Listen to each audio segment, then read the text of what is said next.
Martin entertain you guys. First off, if you have your money for Chicago, please pay that tonight. If you can't pay it tonight, it's got to be paid by Friday. So the office in 320, if someone's in there, they'll have a sheet they can take money, but it's got to be paid. Chicago is November 6th. We'll be leaving the Wednesday. East Lansing's the next weekend, the next week. November 14th, I think is that Thursday? 13th? 13th. November 13th is East Lansing. If you guys are thinking about taking the e-board position, we're going to have our last kind of closing meeting on November 19th.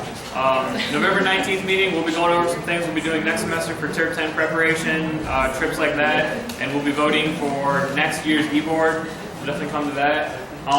We had a little mix-up with the shirts, so if you are going to the Chicago trip, you will be getting your polo as you go on the bus. Is that correct? We'll happen Friday. I can't guarantee it, but okay. We're doing the logos right now on the shirt. So in completing them, we have those that are registered to go to Chicago identifying and what sizes. So they pull them out of the entire order subset, and we're going to have them done. So definitely be ready. We may be able to hand them out to you on Monday even. Perfect. Okay? And if that happens, we'll all be notified. Awesome. The ERP sim competition, if you guys are interested in doing that, sign up as soon as possible. If you sign up before November 1st, you get entered for a chance to win one of two $50 Visa gift card things. It's a great competition to do. And we're monitoring that. We just sat down with special people today that are responsible for university events, and we're setting up McGurk Arena. It's going to be a fabulous event, so we really need you as students to join in on the ERP Sim event, participate, come have some fun with that. We got scholarships involved to support that, to reward you for participating. So, and a fun day. You're going to be working with company mentors throughout the time frame, and plus 2 great meals that same day. So. Yeah, and I mean, top 6 teams get scholarship. Yes. Top 6. Yes. So top 6 teams get a scholarship for various amounts. We know Volkswagen, after the competition, offered all the people who played on their team internships. So I mean, it's a great opportunity to kind of network with companies. I also want to take a quick minute to do a special thank you to Lockheed. It's 20, I think it was 5 teams, 1st through 5th place. All students on those teams, 4 on each. Oh yeah, so 5. All got scholarships. Yeah. Top 5 teams. So 5 teams. Thank you. So. Yeah. So I wanted to give a special thank you to Lockheed Martin. We get to do things like the Chicago trip, the East Lansing ASOC trip, our spring trip. We get to do all that pizza at the meetings. We get to do all of that great stuff because Lockheed Martin very generously at the beginning of the year gave the SAP Student Union Group a large donation. So I just want to especially thank them.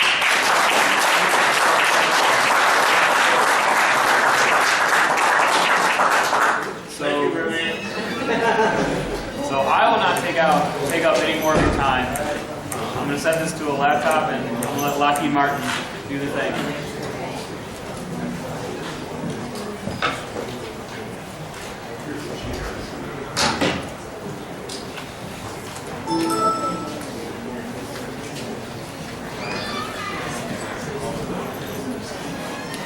All right, everyone, so we'll go ahead and get started. My name is Renee Ferriel. I'm a campus recruiter at Lockheed Martin. This is actually the 2nd time that we're here on campus at CMU. We were here in March and we're back again now, so very, very excited to be back. Today we have 3 speakers who are going to be giving a tech talk. We have Emily Conto, Christopher Dominic, and Ashish Ketan, who are going to talk a little bit about Lockheed, what they do, and also some opportunities that are available within the company. Just a few items that I wanted to review before we officially get started. We do have some iPads going around the room. Definitely make sure that you get your hands on one of those iPads to enter your information. Now do note, if you already signed up through the sign-up link through the email, you don't need to re-enter your information into the iPad. If you did that, you're good to go. Also, directly following the talk, we'll have an opportunity for you to speak with us one-on-one for a few minutes, where we'll ask you some additional questions, get some more information from you, and I highly, highly encourage you to take those few minutes to come and speak with us. But for right now, before we get into the talk itself, we do have a video that we wanted to show to give you an idea of Lockheed, an overview of the company, and also the defense industry that we work within. So I'll go ahead and play this video for you.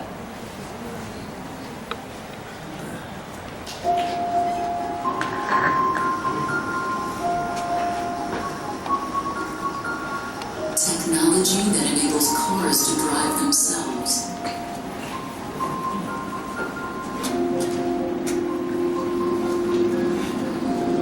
Routine flights to Mars. Thank you, Shri. Fusion reactors that produce limitless energy. To most people, they're pure science fiction from the world of tomorrow, like something out of a movie. But at Lockheed Martin, we live on the cutting edge of physics, material science, technology, and engineering. We obsess over things most people only imagine. We're at the forefront of the science that makes them real. And they're available when it matters most. It's why we're always thinking about new ways to prevent the inevitable and building the most advanced fighter the world has ever seen. It's how we redefine what a combat ship looks like. Why we're harnessing the tides to generate electricity and protecting our most valuable resources.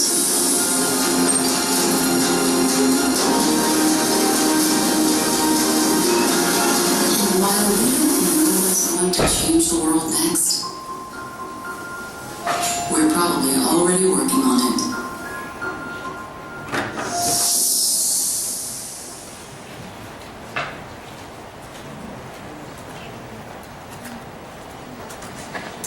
All right, so again, that's just an overview of Lockheed, gives you an idea of our company, of our industry, and all the really innovative technology that we're working on in general. So at this point, we're going to go ahead and get right into the talk, and I will pass it off to our three speakers, starting first with Christopher Dominic. And again, thank you so much for having us here today. Thank you.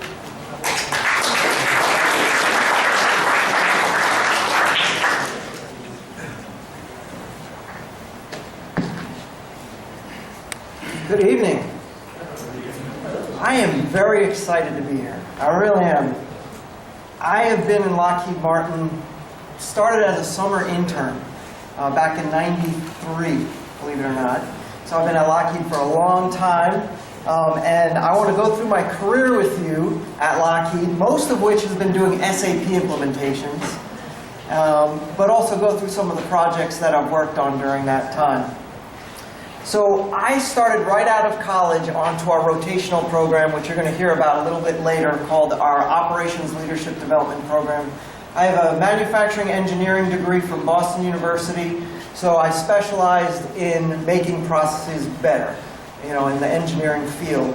So getting a job with Lockheed Martin was kind of right up my alley and trying to make things better and more efficient. Check the clock there to make sure I know my time. So this LDP program was a 2-year rotational program where for 6 months I did a rotation in different areas. You can see there I did one in production control systems where in the satellite business I would basically on the computer, the software way back then, you had to go through and almost line by line list out the parts it would take to build an entire satellite. So of course the kid out of college, they gave him that job of just building these massive spreadsheets of all the parts needed to build the satellite and the order to build them in. Then I did a rotation in procurement business operations, and now, believe it or not, they wanted to know how much it cost to build the satellite. So we took the cost of all those parts and added that all together, and now we saw the cost for building a satellite. Production control coordinator, now I'm getting out onto the floor. And basically, they called me the part chaser. I would go from the production floor, run to the stock room, get all the little parts, bring them back to the floor where they build these boards that would go onto the satellites. And then my last rotation was the coolest one. I was a shop floor supervisor where they built the solar array panels. Those are the big wings that come off the end of a satellite. So only 2 years out of college, I had all that experience in the building the satellite, understanding the cost, understanding the manufacturing process. And they said, we're going to build a new facility, and in that facility we're going to use a software called SAP. No one had ever heard of it before. And we're going to use this software to track all the various functions on one system. Whereas at the facility I had been working on, finance had its own system, and manufacturing had its own system, and quality had its own system, and procurement had its own system.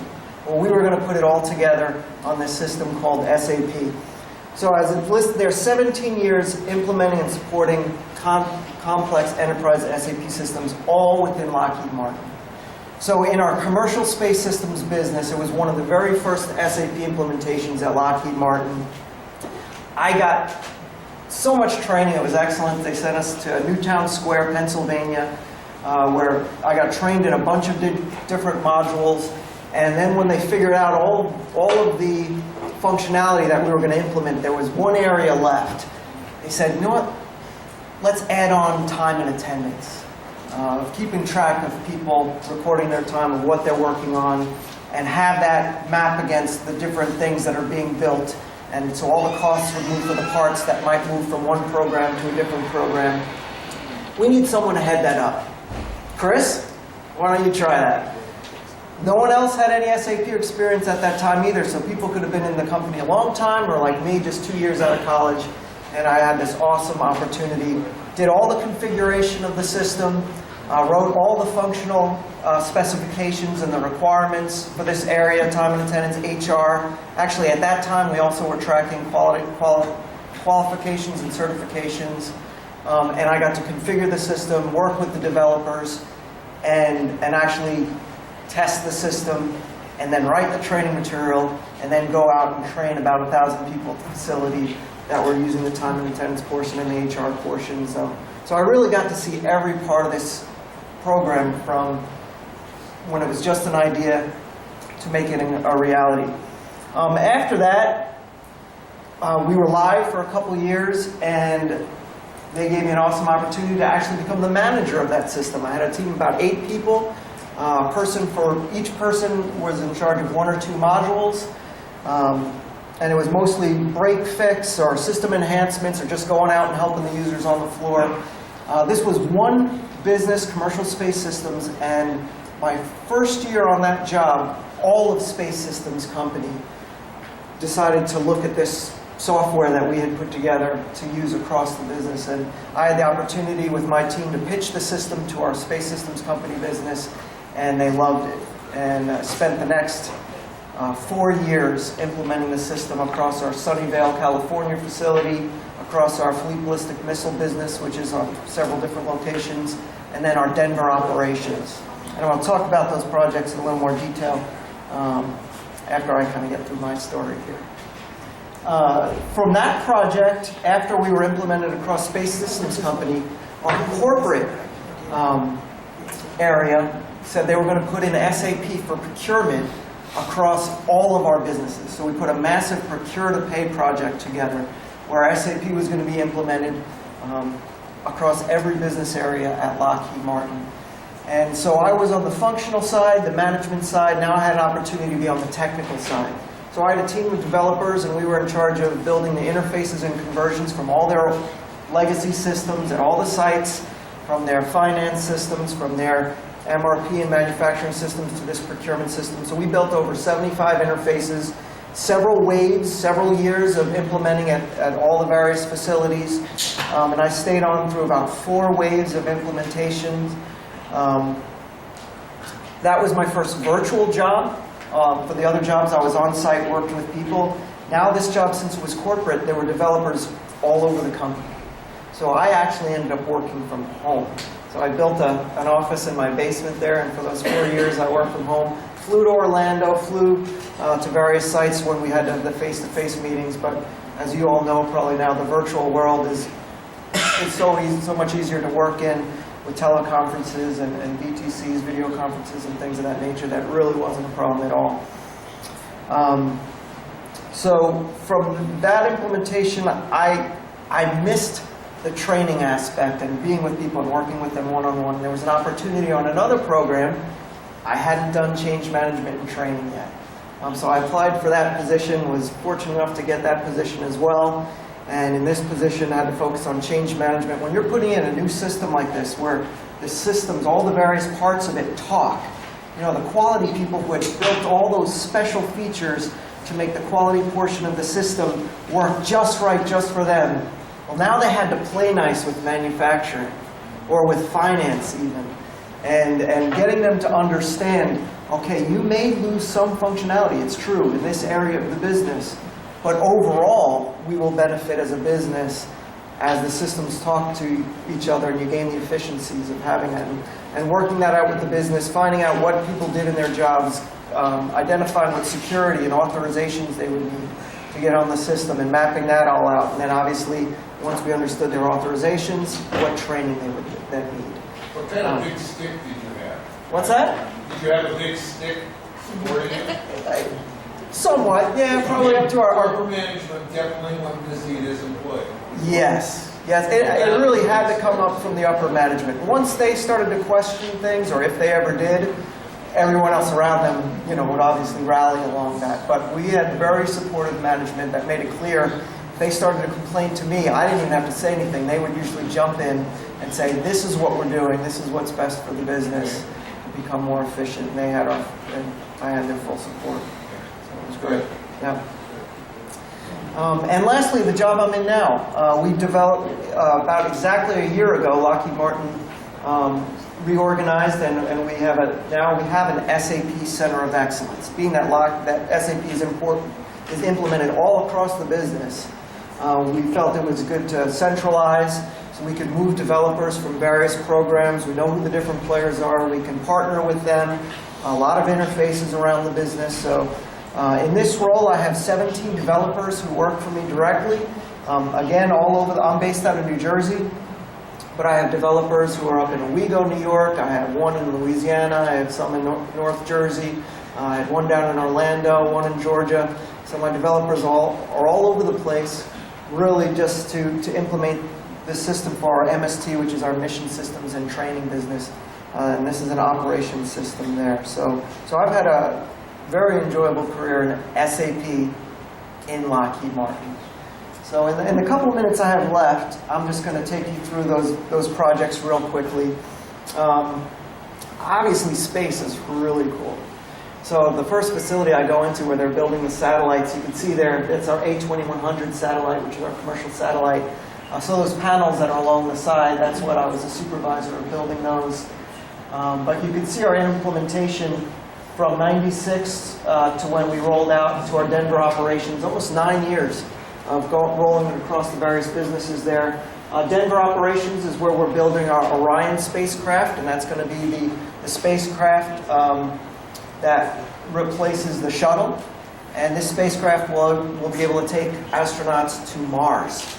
So that is our goal there, and other space exploration as well. So as you are implementing this system, you have to understand the various parts of the business. So you get to learn about the various parts of the business as well, and feel very involved in the importance of the things that we're doing, and seeing as you're ordering the parts, and then actually in the system tracing the products being built.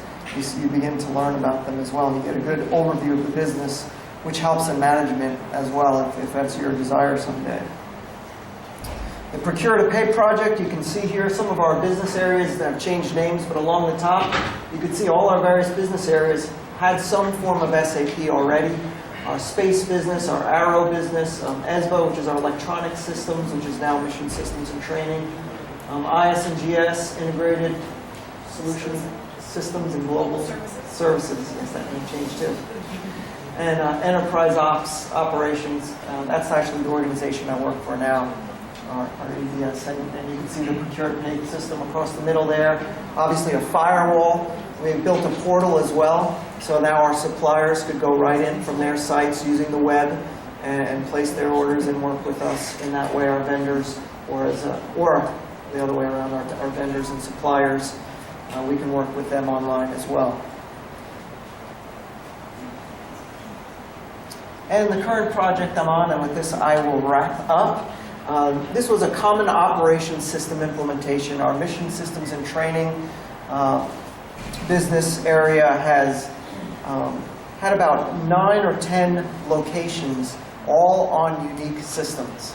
And yet the same business area, building things at one plant, shipping them to the other plant, where you now had to get all the information out of the one system and then load it all into the other system. We spent a lot of time just on computers getting the data between the various systems. So we wanted to enable what we call our single factory vision, where people could also move between the facilities and know how to use the system there, and also standardize the way we do business at the various sites. Our business, you can see some of the pictures there up in the top right. That's our littoral combat ship that we built out of that business. We also do radar systems out of this business.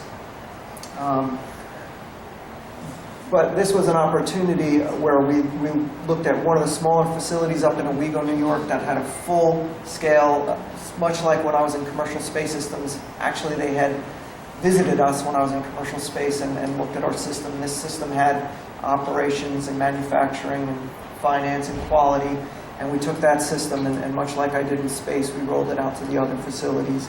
At this time, we had a lot of lessons learned over those years. You may have heard in some of your classes some of the horror stories of initial SAP implementations. Often they weren't planned well, they weren't sure, didn't understand requirements as much, and people just start building things without really knowing how the system works. If there's one lesson I'd want you to all to learn is, first learn how to use the system, see what requirements you can fit into the system as it exists, then start developing if there's something absolutely necessary that your business needs. So we took a lot of those lessons learned, and then we've had multi-wave deployment. Our next deployment's next year to Orlando, which is a lot warmer than here right now. So looking forward to that implementation as well. So with that, I'll end my portion. Do I hand it right off or do questions? Hand it right off. Questions at the end, or individual. All right. So I think I'm going to hand it off to Ashish at this point in time. We will be speaking individually at the end, so if you have any questions, please come and talk to me. And I look forward to talking to you.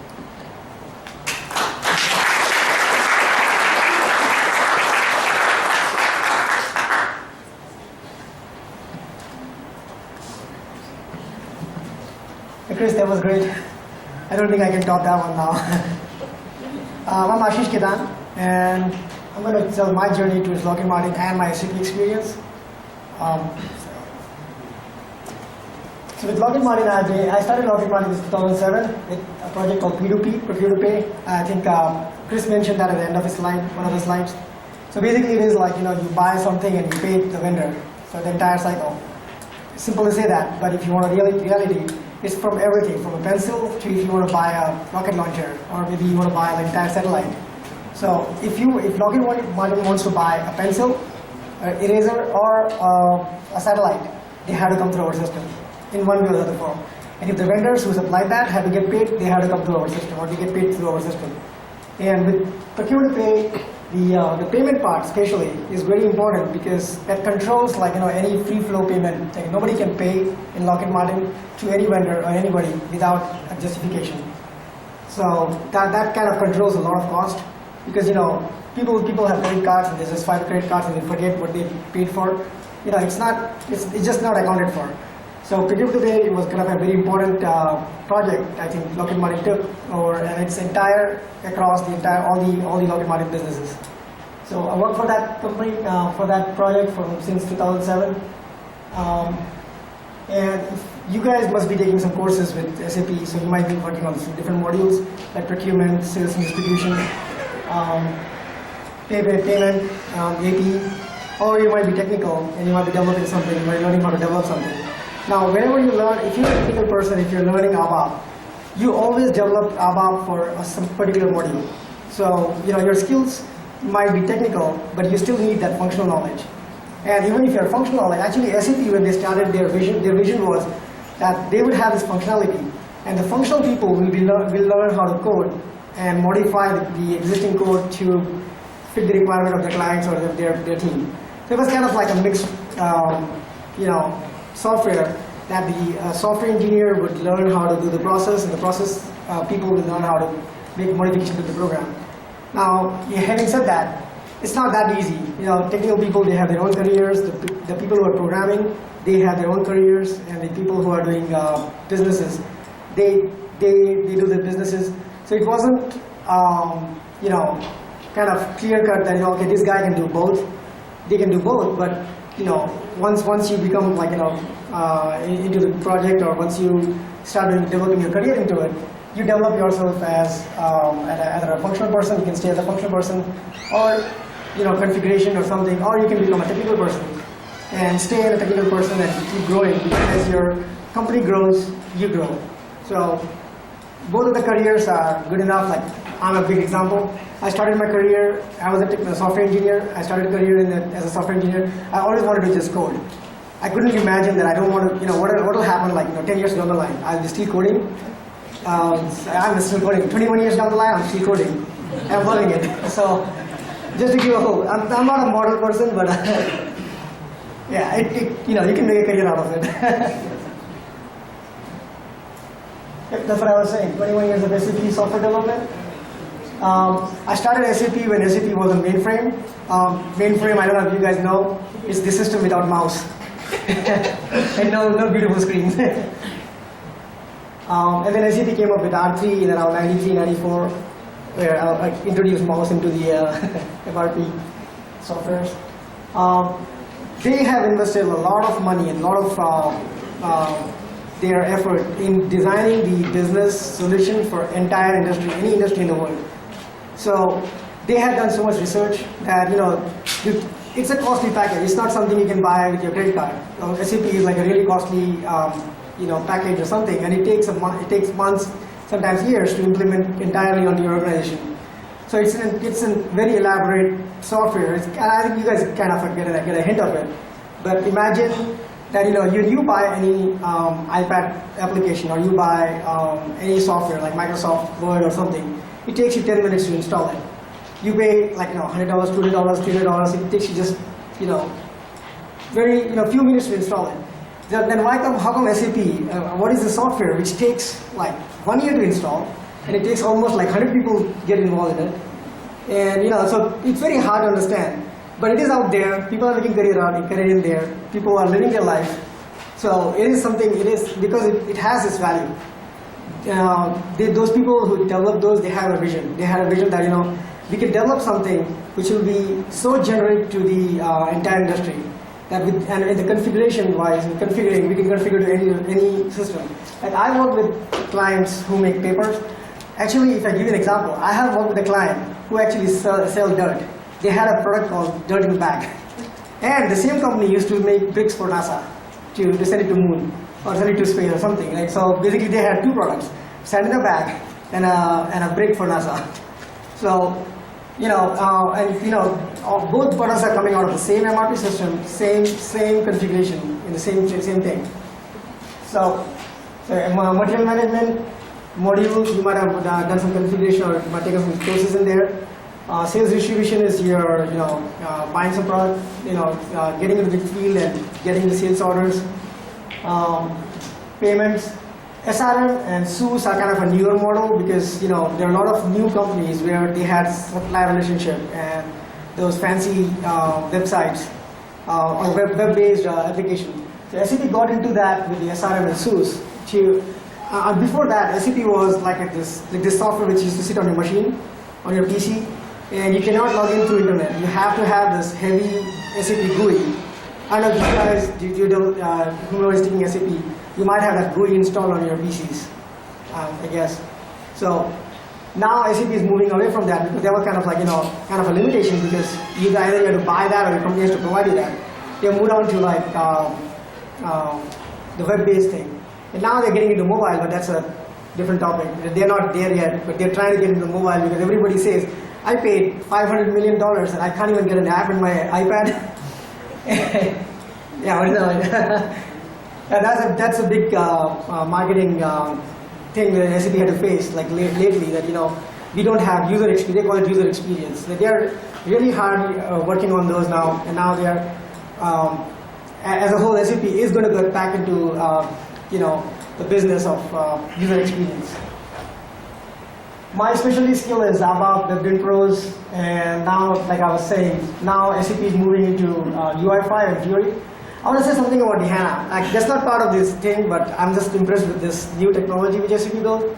Just to give you guys, what is SAP and why SAP is so serious company and why SAP is so important. Like, and why you can have a career, you can blindly jump into SAP's career without knowing that. I don't know this. Just German company. I know maybe they had their day and now it's done. I know maybe it's not that big of a deal.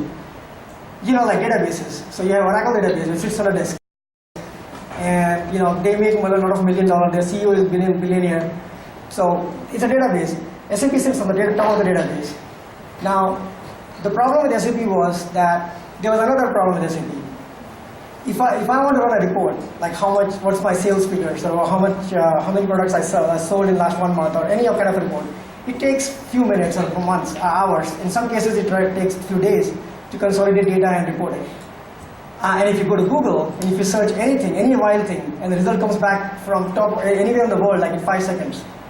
So SAP had this thing that your reports don't run very fast. Why, like in the world of Google, I had to wait a day before I get my report out. So somebody in SAP had a very bright idea. I said, what is the fastest thing in a computer? And they said, they're wrong, memory. So if I don't use hard disk, if I have everything in my memory, everything will be very fast, faster than anything you can imagine. And on top of it, what they said, they came up with the technique of sorting the data in a column-based versus the data row-based. Some kind of technical jargon. So having the entire database, 1 terabyte or 2 terabyte data in just in memory, you can't even imagine that, correct? If you have that, the reports and everything runs very fast. But it's a tough thing to do, because what if I switch it on, my computer is on, all my data is in here, suddenly system crashes and the entire data is lost.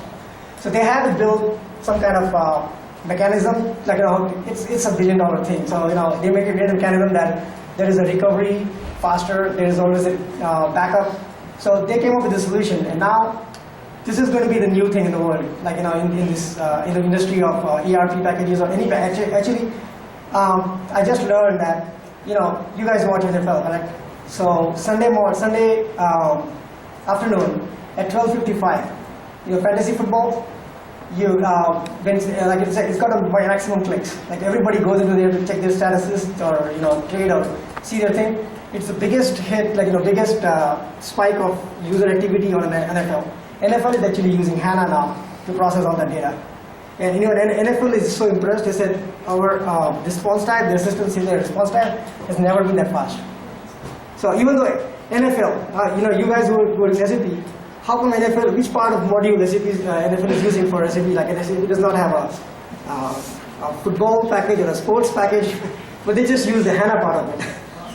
So that's the part of SAP. Like I was kind of, just to give you guys that, SAP is a good company. If you're looking for a career in SAP or SAP related career, it's a good thing to do. Now my team, I'm a part of a technical team, people like 12 people. We support the entire procurement piece. And it's a huge undertaking, like I was saying, that entire organization, if they want to buy and they get paid, they have to come through our system. And not just buying and paying, all the MRP systems, automatic MRP system, when they generate the requirement, it automatically comes to our system and figures out whether we already have orders for them, we already have vendors lined up for them, or does he have to go through the bidding process? All that happens in our B2B project. So there are real-time interfaces between our system and the MRP systems, or our systems and payment systems. And Lockheed Martin in general, I think you heard it from Chris. It's a very exciting place. Now, he showed you all those satellite and at those locations, like you saw the video. I've never seen any of those videos. I've never seen any places. I've never been to any plant. I worked out of home the last month. So, and even when we go somewhere, in a location, usually we go to the offices. So I've never seen any part, plant or those satellites being built or spacecraft being built or being tested. Have you been telecommunicating all along? What's that? Yeah. For last 7 years. Yep. Really? Wow. Yep. So first 1 year, it's we had monthly face-to-face. So we would all. Actually, at that time, we were around 20-25 people. We'll get together in one city, maybe Orlando or Pennsylvania.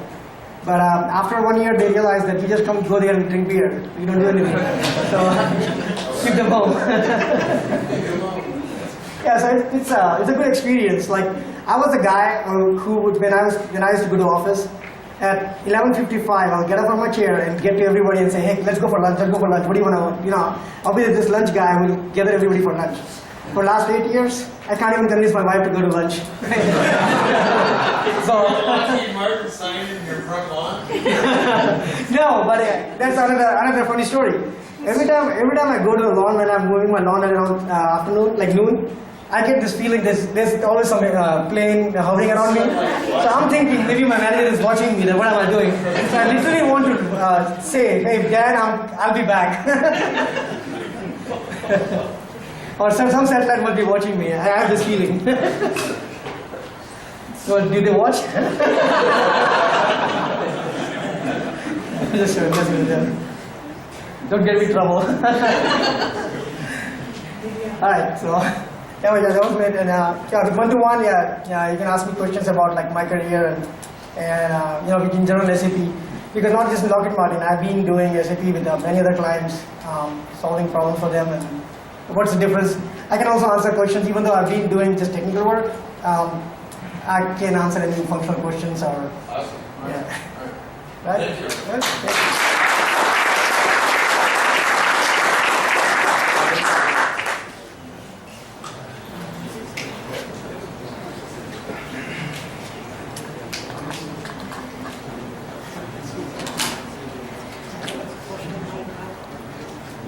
First things first, come on in. Come on in. Yeah, come on in.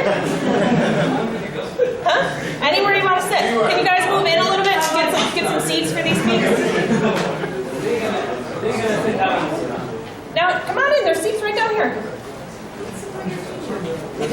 Come sit by your teacher. That's what I just heard. How many have not worked with the iPad? A lot of hands, yes? All right. And they're down here. I'll end it. Fine. Okay, so I'm Emily Ponto. I am going to give you a little bit of background about myself, and you're not going to hear me say SAP because I do not have an SAP background. So I'm going to talk about some of the other things that we do at Lockheed in the IT arena. So I have a Bachelor's of Science in Management Information Systems from a small university in northern New York called Clarkson University. If anyone watches the NHL, that is the only way you would know us because we have a lot of NHL players that came from Clarkson. So I'm also currently pursuing a master's in business administration. When I came out of school, I did 2 years with another company and then joined Lockheed. And I started working for Corporate Shared Services, which was a predecessor to the business that I'm in now. Corporate Shared Services was the idea of having some of the things that are like that every business has to do at a corporate level, so that we could kind of leverage best practices and share processing and things like that. So I was a web developer, so I was building web software, mostly HR systems, for the corporation. From there I moved into becoming a business intelligence analyst. In that frame of work, I was doing working with data warehouses and building dashboards for the corporation. So pairing travel data with procurement data, pairing time and entry data with rules and regulations from, say, California, as an example. And putting that in a web interface so that executives could easily make decisions based on real-time data. So it was a really cool opportunity. I then moved over to EBS and spent a couple of years as a project engineer on SharePoint 2010. SharePoint is we have a huge instance of SharePoint within our corporation. We use it for a lot of things, everything from workflow processing, databases, as well as team collaboration sites. One of the highlights of my career so far has been being the chief engineer of a tool called Enhanced White Pages, which is the internal version of LinkedIn for the corporation. So this application, which was built by a small team of developers, about 5 developers, is an application that everyone in the corporation can touch. You build a profile just like LinkedIn, upload your resume, upload interests, upload skills, And it creates some kind of collaboration between teams, and if we're looking for somebody, say, that has a specific skill set, this is an area where we can easily find those folks. I then became, I started up the technical track and then took a kind of a jog to the right and started as a manager and a skill center manager. And again, I had a team of about 20 folks, and they were all web and SharePoint developers.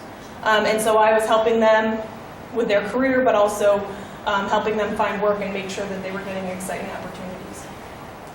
And right now, I am the program manager for our technical leadership development programs within Enterprise Business Services. And I'm going to talk a little bit more about that.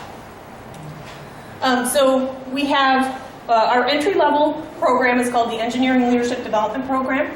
It's a 3-year rotational program where you come in to the corporation, and in that first 3 years you do rotational assignments where you move from one project to another project. And the idea is that in the amount of time that you're in the program, that 3 years, you'll probably get about 8 years worth of experience. So it's really an accelerated track for individuals that are interested in becoming future leaders in the corporation. What else do I have up here? So yeah, so you have at least 3 rotational jobs. You participate in a technical development curriculum, which is can be anything from, I have folks that are cyber analysts, so they go and do specific analyst type of training where they learn how to hack systems, to folks that are interested in being systems engineers, software developers, and everything in between. As part of that program, you also get to attend leadership development conferences. So there's 2 over the course of 3 years. And those conferences build leadership skills. So they build, they talk about networking, they talk about program management, and lots of different things in between. And then we also have a technical leadership development conference, which is a conference where our entire program gets together and goes over what's current, what are the current trends, is there additional training, sometimes there's additional training that goes along with that. And as part of the program, we always have continuous career development and mentoring. So I am consistently matching people up with new people to go talk to about what do they do, kind of shadowing them, what are their expertise is, and fostering some mentoring relationships with them as well. So let's talk a little bit about the program criteria. So I had kind of mentioned that this is an accelerated program for the development of leaders. So it allows you to do a lot of different things. Most of my folks end up working for not only our business, but other businesses within Lockheed. And they get exposure to things like Orion. I have somebody working on Orion right now. And I have people that are working on some of our sniper and other programs. It allows you to expand your professional network. My folks regularly get to interface with executives. In fact, we had the CIO of the corporation just a few weeks ago meet with my group. And just to give you an idea, my team is about 32 people. At a corporation that's 110,000 people big, having a small audience with our CIO was a real treat for them. So they got to interface with her and talk to her about what does she see on the horizon for the corporation. And then I mentioned about developing the pipeline of talent for Lockheed Martin. So each ELDP participant does about 3 or 4 rotations. They're usually about 6 to 12 months, depending on what the job is and what the program manager needs.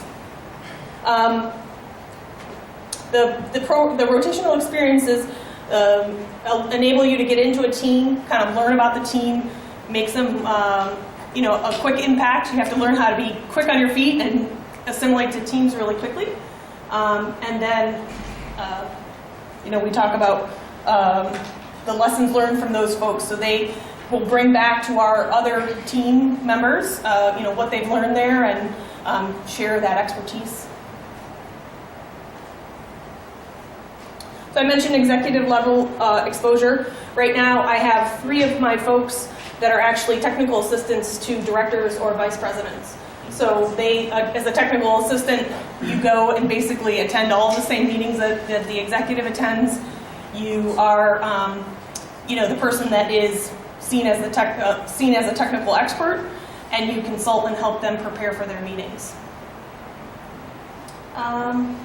There's opportunity for stretch assignments. So if you have an area of interest, maybe you have a background in SAP or you have a background in software engineering, but you really want to be a cyber analyst, or you want to see what that's at least all about. We have the opportunity for you to do stretch assignments.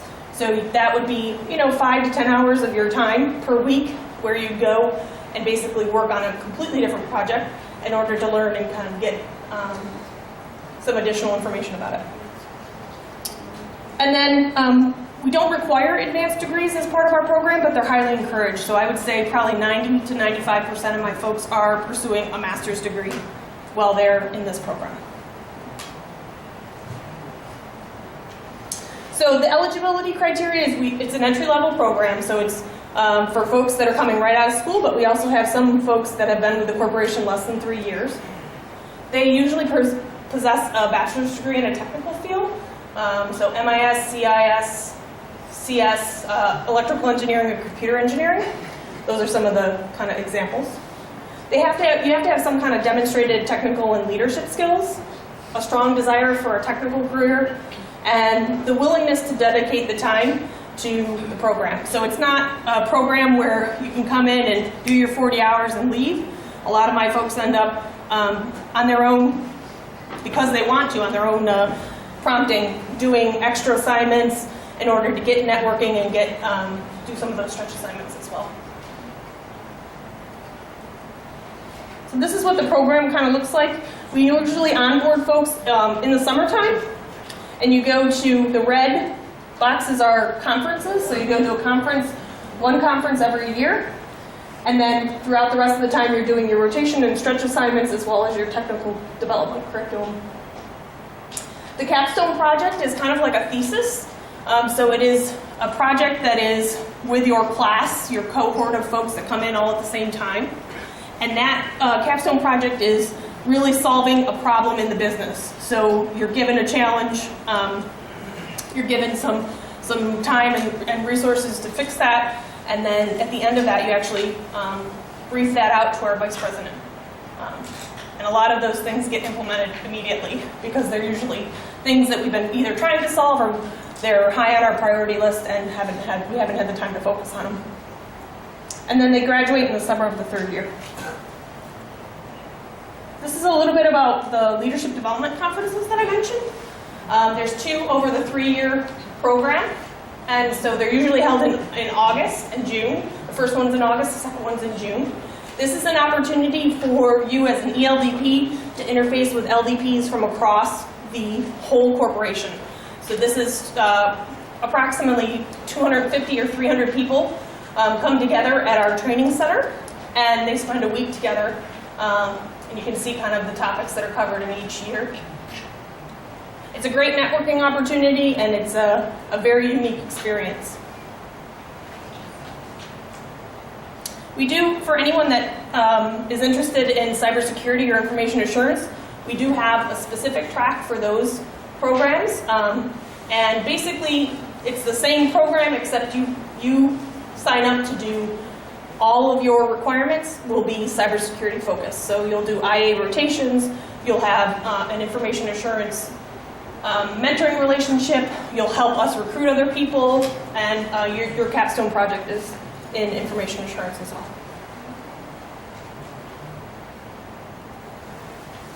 Okay. Anybody have any questions for any of us, or me specifically? Sure. Yeah. So at the end of the 3 years, and then they graduate, and then what? They find a job. So typically what people do is they come in to the program and they say, I think I want to be a systems engineer, whatever it is. And they try to take rotations to get them experience so that they can be whatever that goal is at the end. Usually what I see, probably about 90% of the time, is they all have an idea of where they want to work. And so they line up their last rotation to be with that team. They kind of prove themselves with the team, and then the team offers them a full-time job. Yep. We have 100% placement. Our class size is usually somewhere in the range of 10 to 15 people, and for the years that I've been running it, we have been able to play. We have more inquiries for ELDPs than we do actual ELDPs to do the work. And just on your slide, you had a bachelor's degree. Would you consider someone with a master's? Yes, Probably? definitely. Okay. Yep, that's a minimum. All right. Yep. All right. Yes. You have a master's. Yeah. No, that is the minimum is a bachelor's. Are Oh. individuals that are recruited basically required to go into this, or are there other options or tracks to get into? Sure. Lockheed Martin? Yeah. So Lockheed Martin. So that's a great question. Lockheed Martin, we hire all majors, and here we're specifically kind of focusing on IT and SAP specifically. Okay. If you possess the qualities that we think would make a good leadership development candidate, we would kind of steer you to that track. Or you can. Another option is to join the company as just an entry-level employee, and then within that first 3 years, apply on your own. CompuWare does a professional development program they call PDP, and they do it like 9 months. This is very sophisticated and very well developed. Yours is like a professional development program for 3 years. Yes. Yeah, so it's pretty special from that perspective. If you hire outside that realm too, if somebody, if Yeah. there was a op position that would be sought after, okay, or something else. Exactly. Yep. So there's there's basically anyone can be an entry-level employee. If we think that you would make a good LDP candidate, we would kind of point you in that direction.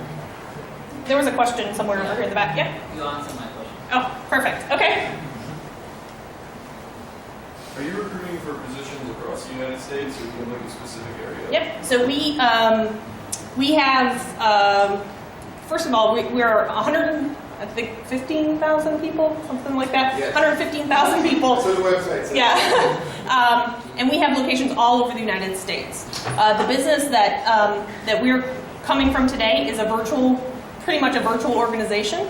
And so our primary locations that we would be hiring for would be Orlando, Fort Worth, Denver, Sunnyvale, Valley Forge, Bethesda, Orrstown. But saying that, it really depends on the project that you're working on. Obviously, Ashish is a telecommuter, so that allows, that opens up a lot of other opportunities. Now, if you were coming in to work on a classified program, like some of the things that are top secret, you would have to be co-located with your team or in a classified environment, and that one would probably be tied to a specific location. Yep.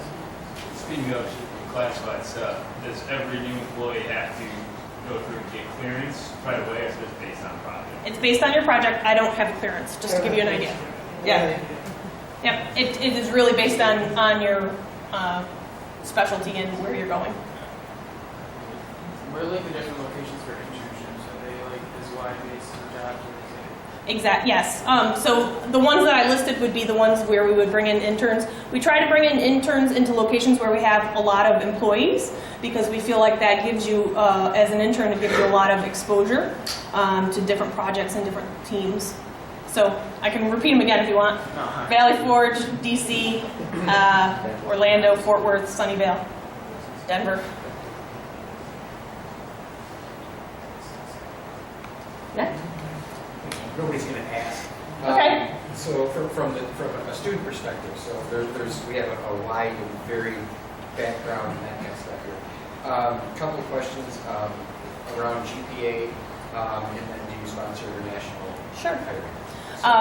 So this is, Renee may have a different take on this, but this is my take on GPA. I like to see somebody that's well-rounded. So I would prefer somebody that has 3.5 or 3.8, but has leadership, that has work experience, and is involved rather than just focused on their, somebody with a 4.0 that's just focused on their work. Saying that, I don't know if is that the right answer, Renee, or did you want? Yes, we also look at 3.2 as kind of the GPA parameter that we go by, but when we're looking for the ELDP program, we are looking for around that 3.5 or Okay. so. But So I'll just repeat what Renee said because I'm mic'd up. 3.2 is typically our minimum. For my program, I would look a little bit higher than that. again, because we're looking for those leadership candidates. The sponsors a question, so that's a great question. It depends on really what the project is. We typically don't sponsor, but we do have options for people that have all different kinds of backgrounds. So the best thing to do is check out our website, and it's lockheedmartinjobs.com, which is up here. When you go to this website, you're going to be asked to fill out a profile, and then you'll be able to search for jobs, and our jobs clearly list what we need for each position, because it's different for each one. Yeah? No. Well, you mentioned the work experience, a part of the criteria you're using. Just as a fresh graduate, what kind of work experience are you expecting to have? Internships or even project work on campus. So that's typically what I like to see on somebody's resume. Is you either went out and worked for a company previously on a summer position, or you did maybe a project, some kind of development project for an office on campus, or had some kind of work study that gave you that kind of technical experience. So not necessarily somebody that's filling out paperwork, but somebody that's actually maybe coding or doing something like that. Did that answer? No. Anybody else? Can I just get a show of hands? Who I visited a bunch of classes today. Did anybody see me in their class today? One, couple. Okay, good. All right, thank you for coming. Any other questions? I know they are looking forward to visiting directly with you. Yeah. You're going to have an onslaught. You want to? Thanks for having us. We really appreciate it.